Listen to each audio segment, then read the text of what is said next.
अस्सलामुअलैकुम, क्या हाल चाल है दोस्तों। आज हम बात करेंगे टेक्टोटेक इन्फो में स्प्लिट फेज इंडक्शन मोटर की। दोस्तों सबसे पहले तो स्प्लिट फेज इंडक्शन मोटर है क्या।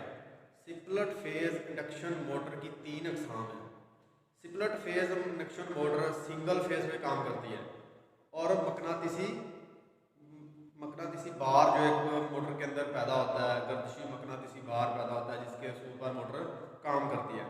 मगर ये जो गर्दिशी मकनातीसी है मैदान है, ये सिंगल फेज से नहीं पैदा होता।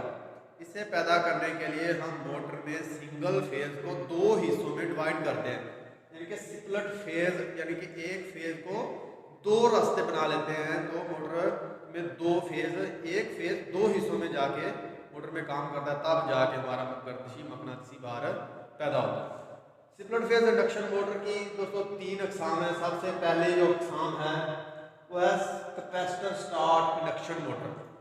कैपेसिटर स्टार्ट इंडक्शन मोटर का मतलब है कि सिस्टम में एक हमारी मोटर है, उसमें दो तरह की वाइंडिंग होती है, एक रनिंग वाइंडिंग और दूसरी स्टार्टिंग वाइंडिंग। रनिंग वाइंडिंग का नंबर तार का हमेशा मोटा रखा जाता है, यानी कि उसकी तार की मोटाई ज़्यादा होती है और इसकी मज़ाहमत भी कम होती है। और स्टार्टिंग वाइंडिंग की मज़ाहमत ज़्यादा होती है और इसकी तार का नंबर ब्रीक होता है और इसकी टर्न भी ज़्यादा होती है। जैसा कि रनिंग वाइंडिंग में टर्न की तादाद कम होती है और स्टार्टिंग वाइंडिंग में टर्न की तादाद ज़्यादा होती है।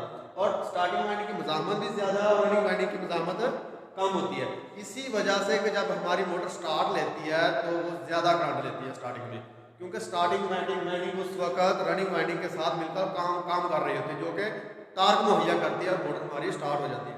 जब मोटर की स्पीड है 75% तक पहुंच जाती है तो सेंट्रीफ्यूगल स्विच की मदद से हमारी रनिंग वाइंडिंग स्टार्टिंग वाइंडिंग दोनों अलग हो जाती है और हमारी मोटर सिर्फ रनिंग वाइंडिंग पे काम करती है। स्प्लिट फेज इंडक्शन मोटर में स्टार्टिंग कैपेसिटर इस्तेमाल किया गया होता है, क्योंकि स्टार्टिंग कैपेसिटर स्टार्टिंग वाइंडिंग के साथ मिलकर रनिंग वाइंडिंग के साथ अटैच है और ये स्टार्टिंग में करंट ज़्यादा इसीलिए लेता है और ये कैपेसिटर से स्टार्ट करता है।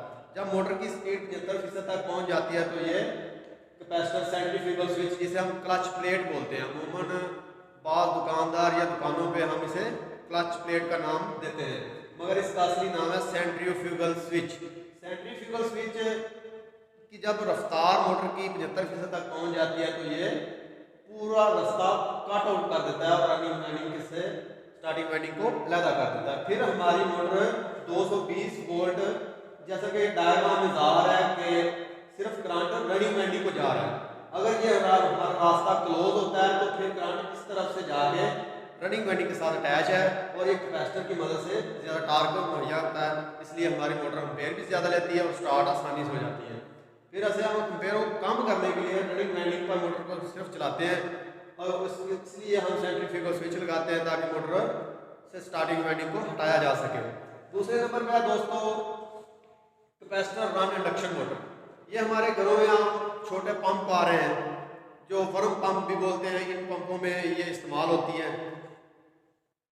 रनिंग वाइंडिंग और स्टार्टिंग वाइंडिंग सेम डायग्राम में, सिर्फ इसमें कैपेसिटर जो इजाफा किया गया है वो रनिंग कैपेसिटर लगाया गया स्टार्टिंग कैपेसिटर की जगह, मगर यहाँ पर एक सेंट्रीफ्यूगल स्विच नहीं लगाया गया।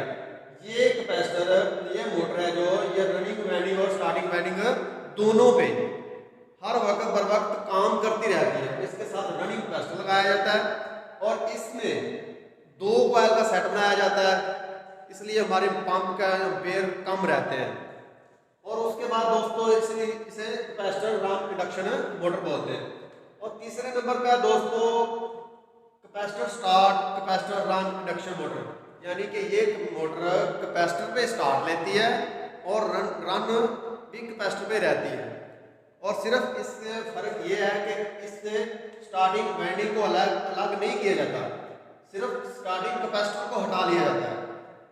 जैसा कि डायग्राम में ज़ाहिर है कि रनिंग वाइंडिंग और स्टार्टिंग वाइंडिंग इस रास्ते से दोनों अटैच रहती है, मगर स्टार्टिंग कैपेसिटर है जो सेंट्रीफ्यूगल स्विच की मदद से जब मोटर की रफ्तार 75% तक पहुंचती है तो इसे अलग कर दिया जाता है सिर्फ स्टार्टिंग कैपेसिटर को, और फिर हमारी मोटर रनिंग कैपेसिटर पर मुसलसल चलती रहती है। ये दो कैपेसिटर अमूमन दोस्तों 2 हॉर्स पावर 2 HP की जो मोटर है वहाँ पर इस्तेमाल किए जाते हैं, क्योंकि अगर वो लोड पे जाती है तो रनिंग कैपेसिटर उसे टार्क देता है और लोड उठा जाती है और आगे निकल जाती है। ये नहीं होता कि जैसे मोटर हम स्टार्टिंग कैपेसिटर में मोटर पर अगर ज़्यादा लोड डाला जाए तो मोटर बैठ जाती है, उसकी स्पीड स्लो हो जाती है, मगर यहाँ पर ऐसा नहीं है। रनिंग कैपेसिटर उसे मुसलसल टार्क देता रहता है, ताकत देता रहता है और मोटर स्टार्टिंग और रनिंग वाइंडिंग दोनों पे चलती रहती है।